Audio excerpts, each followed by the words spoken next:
Caros irmãos, caras irmãs, nós hoje voltamos a meditar alguma das parábolas de Nosso Senhor, uma das parábolas de Nosso Senhor, e que estão localizadas especialmente no fim da vida de Jesus. Estas são as últimas palavras de Jesus antes da sua morte, do seu assassinato cruel. Essas parábolas estão sendo contadas há uns 3 dias antes da morte de Nosso Senhor. E aqueles que estão ouvindo irão mandar matá-lo. Isso é bastante importante de ser notado. E vejam que aqui Nosso Senhor está dizendo para nós algo com o qual nós podemos imaginar o que é o reino dos céus, para onde nós somos criados, para o qual Ele nos chama. Se nós fôssemos pensar no céu por um momento, o que é que viria à nossa imaginação nesse momento? Um lugar cheio de nuvens, bem bonito, iluminado? Nós teríamos um problema, né? Porque e se a nuvem de fulano fosse maior que a nuvem de cicrano? E se a nuvem de Beltrano fosse mais bonita que a nuvem de fulano? Aí daqui a pouco ia ter um movimento de reforma agrária para que todo mundo tivesse a nuvem maravilhosa para habitar no reino dos céus. Não. O reino dos céus não é um lugar cheio de nuvens, onde a gente fica pulando, saltitando de nuvem em nuvem. O Senhor nos dá uma ideia aqui do que é o reino dos céus. E Ele começa dizendo: o reino dos céus é como, não é, mas é como, para a gente ter uma ideia do que é o reino dos céus. O reino dos céus é como a história do rei que preparou a festa de casamento do seu filho. Essa festa foi preparada, o rei mandou chamar os convidados para a festa. Os primeiros convidados disseram não. O rei insistiu dizendo: os animais cevados já foram preparados para a festa, o banquete está preparado, está tudo preparado, vocês não virão? E eles disseram: não, temos coisas mais importantes para fazer. E o rei então ficou indignado, porque os mensageiros que foram levar a mensagem da festa de casamento que estava sendo preparada, inclusive foram espancados e mortos pelos convidados, que no momento de revolta disseram: pare de insistir, nós não queremos ir para essa festa de casamento, já dissemos que não queremos. E por fim o rei disse: então vão às encruzilhadas e lá peguem quem vocês encontrarem pelo caminho para trazerem para essa festa de casamento. Encruzilhada, gente, é o lugar onde ficam os moradores de rua, onde ficam as prostitutas, gente que não tem moradia, gente que não tem uma situação boa de vida. É para lá que o rei mandou os seus empregados irem para trazer as pessoas para a festa de casamento. E assim vieram bons e maus. Só que as pessoas que entraram na festa deveriam estar com um traje mais adequado para participar dessa festa. E nem todo mundo estava. E aí o rei, quando viu que havia alguns convidados que não estavam muito bem preparados para participar da festa, porque em festa de casamento não se usa qualquer roupa, disse: jogai-o fora daqui, na escuridão, ali haverá choro e ranger de dentes. Pronto, essa é a parábola que o Senhor está contando. Mas falta um detalhe, não sei se vocês perceberam, é uma festa de casamento que foi preparada para o filho do rei e que muita gente foi convidada. E a noiva? Cadê a noiva? O filho do rei vai casar com quem? Nós estamos sendo convidados para o casamento de quem? Com quem? Nessa parábola a coisa não fica muito clara, mas como nós precisamos ler a Sagrada Escritura como um todo, nós não temos mentalidade protestante, ou não deveríamos ter pelo menos. Se a gente vai lá para o Apocalipse, nós ficamos sabendo que no fim de tudo, o que vai acontecer por toda a eternidade é um casamento. E lá nos últimos capítulos do Apocalipse nós vemos esse casamento sendo narrado de modo bastante simbólico. Nós não sabemos exatamente como isso se dará, mas sabemos que isso vai acontecer, revelação de Deus. No fim dos tempos, quando tudo se consumar e só a eternidade permanecer, o tempo já terá acabado, o mundo já terá passado, a vida nova terá chegado, o que é que vai acontecer? Um casamento. O casamento do cordeiro, o filho do rei, com a sua esposa, que é a igreja, nós, portanto. Ao mesmo tempo que nós somos convidados para esse casamento, segundo a parábola de hoje, nós também somos a noiva, que o Senhor quer desposar. para nos fazer felizes, muito, muito felizes.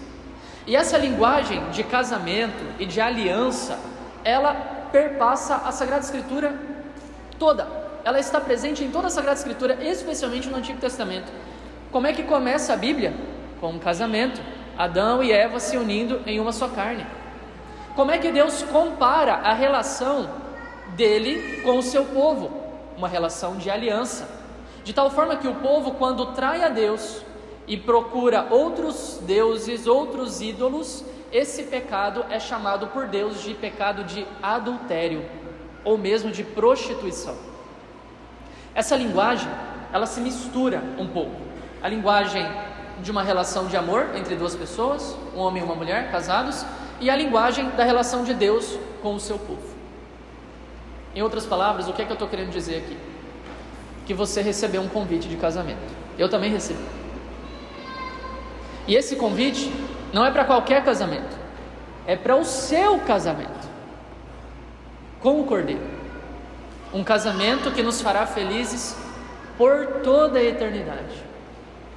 Agora, se nós iremos responder a esse convite, se nós iremos corresponder a este convite, dizer sim a este convite e nos prepararmos para esse casamento, são coisas bem distintas. Porque, em primeiríssimo lugar, você precisa confiar que aquela pessoa que está te pedindo em casamento, ela de fato vai dar conta de te manter naquela felicidade que ela está prometendo, pelo menos te manter dando uma dignidade de vida, cuidando de você e tudo mais. Nesse sentido, meus irmãos, nós como igreja somos todos parte da porção passiva, da parte passiva do casamento. Nós estamos esperando o convite, não somos nós que tomamos a dianteira, é o Cristo. Ele nos convida, Ele nos chama e nós devemos responder.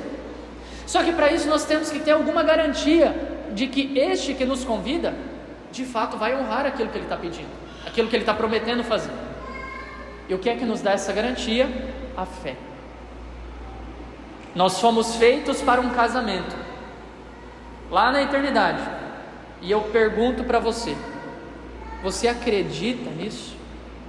Você acredita que o Senhor de fato está preparando algo infinitamente superior àquilo que nós poderíamos sequer imaginar como felicidade para nós? Porque é preciso ter fé. É preciso ter fé que esse casamento está sendo preparado e que nós estamos sendo chamados para esse casamento e que nós devemos nos preparar para esse casamento, porque não dá para ir com qualquer roupa. As senhoras que já são casadas e as senhoritas que estão se preparando para o casamento sabem muito bem que casamento não se faz da noite para o dia. Também a nossa salvação não é assim. É preciso um tempo, um percurso de preparação, em que a fé vai se desenvolvendo, e na medida em que a fé vai se desenvolvendo, e nós vamos tendo certeza de que Ele vai honrar o compromisso dEle, de que Ele vai honrar as promessas dEle, de que nós não seremos frustrados por aceitarmos esse convite de casamento, nós precisamos manifestar também essa fé em obras de caridade, que aqui é simbolizado pela veste, a veste nova que nós devemos utilizar no casamento. É uma linguagem bonita, simbólica, mas que nós precisamos aplicar nas nossas vidas e nos lembrarmos de que nós estamos aqui justamente para dizer sim ou não a este convite. E todas as vezes que nós dissermos não ao convite de Deus, nós iremos pegar qualquer prostituta pelo caminho e aproveitar a vida com ela. Essa é a linguagem bíblica, a linguagem utilizada pela Bíblia para nos mostrar o que acontece com um homem que escolhe o pecado. Hoje é dia de Santa Teresa d'Ávila, né? Dia 15 de outubro. Como é domingo, nós não estamos celebrando Santa Teresa d'Ávila. Mas é bastante conveniente relembrar umas coisas de Santa Teresa, porque ela fala justamente disso. As 7 moradas de Santa Teresa, essa visão que ela teve da alma, dividida em 7 moradas, fala justamente desse caminho que começa lá nas primeiras moradas e termina nas 7ª moradas, um caminho de preparação para um matrimônio. A 7ª morada da vida espiritual, a santidade máxima, é o do matrimônio espiritual. É a do matrimônio espiritual, da alma que é completamente desposada pelo seu amado, Jesus, o Cristo, e que, sendo desposada por Ele, tem tudo o que poderia necessitar para essa vida e já não precisa buscar em lugar nenhum mais aquilo que deseja. Por isso a alma não peca mais. Uma alma desposada por Deus, uma alma que foi tocada e ferida de amor por Deus, essa alma não peca mais, ela não precisa mais do pecado. Nunca precisou, na verdade, né? Mas tem algum momento que a tentação é forte e a gente cai na ilusão de pensar que o pecado pode nos dar alguma solução, e não dá nenhuma solução. É preciso então ir se preparando, gente, preparando o coração para receber essa ferida de amor, esse toque de amor, do amor de Deus, que faz com que nós tenhamos uma fé muito profunda nesse casamento que Ele preparou para nós.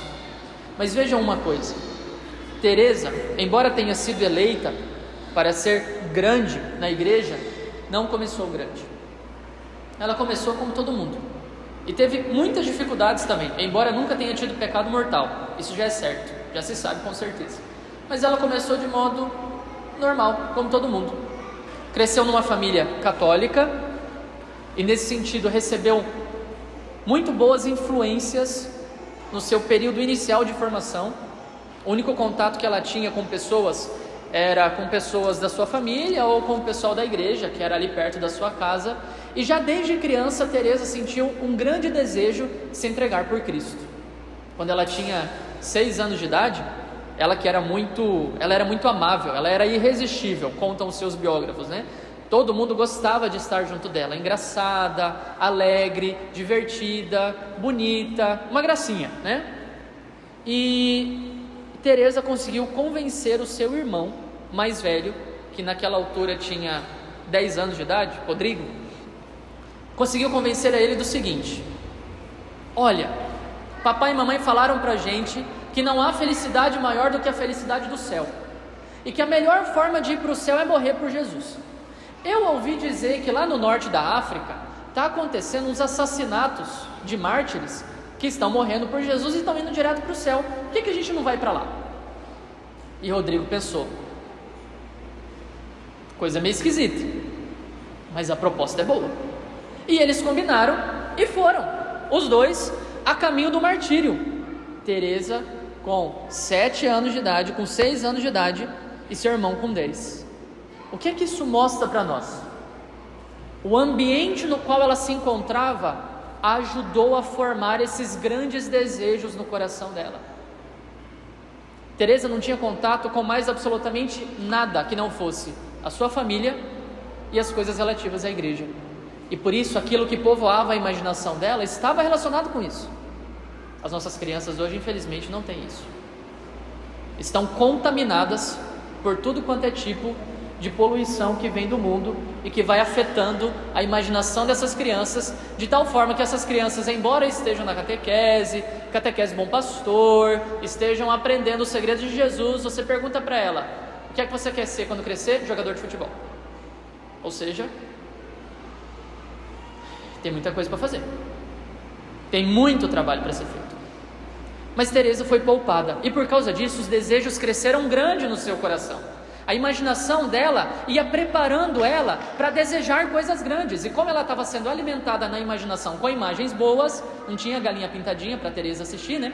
Tinha coisas boas para ela ir colocando na sua imaginação, as histórias que os seus pais falavam, as histórias que ela ouvia na igreja, aquilo ia enriquecendo a sua imaginação infantil, e ela desejou se entregar completamente a Cristo. E ela entendeu uma coisa muito profunda, já aos 6 anos de idade, que a nossa vida só vai fazer sentido na medida em que ela for completamente entregue.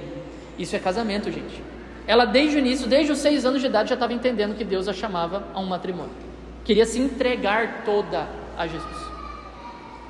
O tempo passou, bom, esse plano não deu muito certo, obviamente, né? O tio deles conseguiu pegá-los ainda dentro da cidade, eles não conseguiram nem sair da cidade. O plano era assim: nós vamos andando até o Estreito de Gibraltar, lá a gente pega uma carona num navio, passa para a África e a gente vai atrás dos mouros que vão nos matar e a gente vai para o céu. Esse era o plano.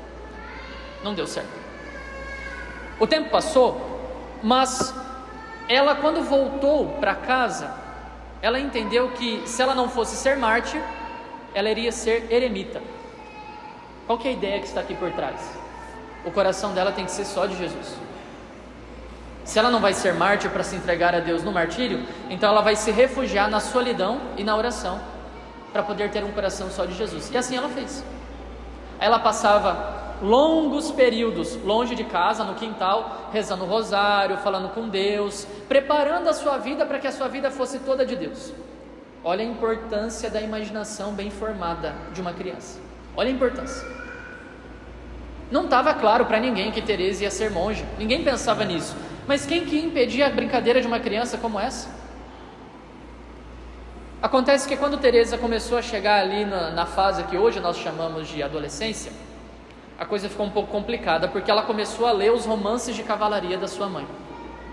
A mãe não via tanto problema nisso, o pai, ao contrário, Dom Afonso, começou a ver algum problema, porque Teresa logo começou a se esquecer dos grandes desejos de santidade lá da sua infância. Começou a se tornar uma mulher mais frívola, vaidosa, que pensava apenas em beleza física, pensava apenas em cavaleiros, em galanteadores, em trovadores, o que era o conteúdo daquelas romances de cavalaria que eles liam naquela época, que se produzia naquela época, né? Um passatempo que hoje nós olharíamos para ele e diríamos: nossa, isso aqui é quase santidade, né? E o nível cultural que nós temos hoje é tão baixo que aquilo ali é quase santo. Mas isso causou dano na alma dela, e ela mesma reconhece. Ela, quando vai escrever sobre isso depois, ela diz que todas essas influências dos romances de cavalaria e das amizades, tinha umas primas bem mundanas. Bem mundanas é forte, né? Porque mundano é o que nós temos hoje, né? Naquela época que era mundano. Mas tinha umas primas mundanas que afetaram um pouco a imaginação dela, e ela começou a se perder, buscando outras coisas que não Deus. Aos 17 anos o pai dela percebeu o que é que estava acontecendo e internou ela num convento de agostinianas, que era muito bom, e mais uma vez a influência do ambiente fez muito bem para ela. Ela começou a voltar a pensar em Deus, começou a rezar novamente, oração vocal, oração de meditação, foi se aprofundando no caminho da oração, até que ela ficou doente e o seu pai o levou para uma cidade distante de Ávila, e nesse caminho, ele levou ela para essa cidade para poder se tratar, e nesse caminho ela teria que passar, eles iriam pousar na casa de um tio dela, o tio Pedro. E o que aconteceu na casa do tio Pedro foi fundamental para Santa Teresa. Quando ela chegou lá, doente, ela pediu para o tio Pedro que lesse para ela. O tio, que gostava muito de leituras e tinha muitas leituras, começou a ler a respeito da vida dos santos, e Teresa ficou profundamente impactada com aquilo. Mais uma vez, olhem a força das boas leituras, da boa cultura, da imaginação bem formada com ideias elevadas. Olha a força que isso tem dentro de nós. Aquelas leituras mexeram com ela a tal ponto, e o tio foi de propósito, colocando mais coisas, fazendo ela refletir a respeito das coisas, que ela chegou à seguinte conclusão: esse mundo não vale a pena. E não foi uma conclusão chegada da boca para fora, assim, mal pensada, não. Ela percebeu: esse mundo não vale a pena, eu preciso entregar a minha vida para Deus, porque é para isso que eu fui feito. E vejam, gente, aqui não há ainda desejo por convento, desejo de ser freira, um desejo claro do que é que significa a santidade. Ela só percebeu, a partir daquelas leituras que ela estava fazendo, e com a força da graça que conseguiu alcançá-la, utilizou a imaginação dela e conseguiu alcançar o fundo do coração dela, ela percebeu que esse mundo só valeria a pena se fosse para preparar o nosso caminho para o céu. E a partir disso, a vida dela de fato deslanchou. Não sem sofrimento, é claro, não sem sofrimento. O tio Pedro vai ter uma outra influência determinante na vida dela quando ela cair doente mais uma vez e precisar passar pela casa dele, e ele emprestar para ela um livro de espiritualidade através do qual ela aprende a rezar, oração mental. Isso vai mudar tudo e vai transformar ela na doutora da oração que nós temos hoje, e que encaminhou ela para esse caminho de matrimônio espiritual. Então vejam que a história de Santa Teresa, essa história inicial de Santa Teresa, é uma história que, vamos ser bem sinceros, poderia ser a nossa história. Uma história muito simples, não tem nada de especial. tirando o fato de que hoje nós temos internet, televisão, rádio o tempo todo poluindo a nossa imaginação. E eu acho que aqui que está o ponto que a gente precisa focar. Eu perguntei para vocês no início da nossa reflexão, o que é que vocês imaginam ser o céu? É difícil imaginar o céu, né? É difícil. Se você assistiu aquela novela A Viagem, não Vale a Pena Ver de Novo, eu era muito novo para ver A Viagem no original, quando passou, então eu vi no Vale a Pena Ver de Novo, né? Talvez você tenha essa ideia do céu, um céu espírita, diga-se de passagem, com campos bucólicos, verdes prados e campinas, várias ovelhinhas pulando de um lado para o outro, né? A imaginação é muito determinante para que nós compreendamos o que é de fato o céu, e o Senhor está nos ajudando. O céu é como uma festa de casamento preparada para nós, e nós somos a noiva. A pergunta é: você, noiva, está se preparando ou está se relacionando com outra pessoa? Ou está se prostituindo, entregando aquilo que você tem de mais sagrado para outro que não seja Deus? É disso que se trata a parábola.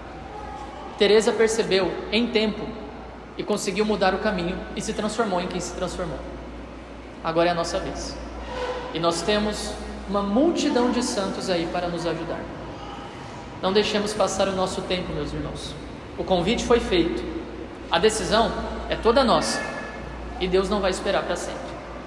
Com toda certeza não vai esperar para sempre. Ainda temos tempo e podemos responder positivamente, crescendo na fé e na caridade, para viver esse período de noivado no qual nós nos encontramos. O casamento nos espera e a festa já foi preparada. Se nós iremos para lá, a decisão é toda nossa. Louvado seja nosso Senhor Jesus Cristo.